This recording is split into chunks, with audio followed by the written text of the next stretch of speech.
আজ আমার একটা সিগনেচার আইটেম আপনাদের করে দেখাবো।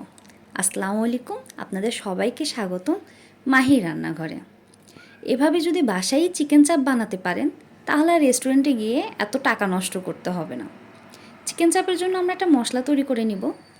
1 চামচ আদা বাটা, 1 চামচ রসুন বাটা, নিয়ে নিব 1 চামচ কাঁচামরিচ বাটা, 1 চামচ মরিচের গুঁড়া, 1 চামচ হলুদের গুঁড়া, 1 চামচ ধনিয়া গুঁড়া, 2 টেবিল চামচ টমেটো সস, 1 টেবিল চামচ সয়া সস, আর এর ভেতরে দিয়ে দিব একটু লবণ।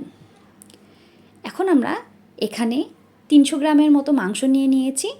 মাংসগুলো আমরা চাকু দিয়ে পিচ পিচ করে কেটে এখন আমি শিল দিয়ে থেতে নিব। আমরা শিল দিয়ে এটা ভালোভাবে থেতে করে নিলে এর ভেতরে মশলাগুলো ভালোভাবে ঢুকবে। এখন আমরা ভালোভাবে মশলাগুলো মাখিয়ে নিব।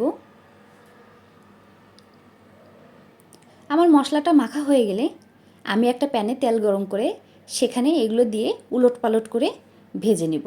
আমি একটু পোড়া পোড়া করে ভেজে নিব, কারণ এটা পোড়া পোড়া করে ভেজে নিলে এর ফ্লেভারটা অনেক ভালো আসে, খেতে অনেক ভালো লাগে।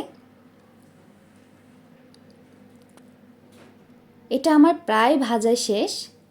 এখন আমি উল্টে পাল্টে দিব। আমার ভাজা হয়ে গেলে আমি এগুলো তুলে ফেলব। এখন আমি আবার শিলপাটার উপরে নিয়ে চাকু দিয়ে পিচ পিচ করে কেটে টুকরো টুকরো করে নিব।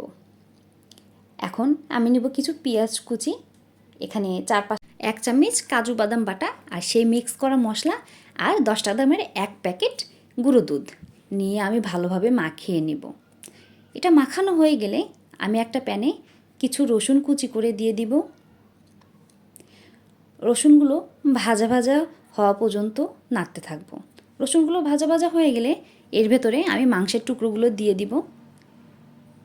মাংসের টুকরোর সাথে আমি পেঁয়াজের মিশ্রণটা একবারে দিয়ে দিয়েছি, আর এইটা পোড়া পোড়া করে আমরা ভেজে নিব।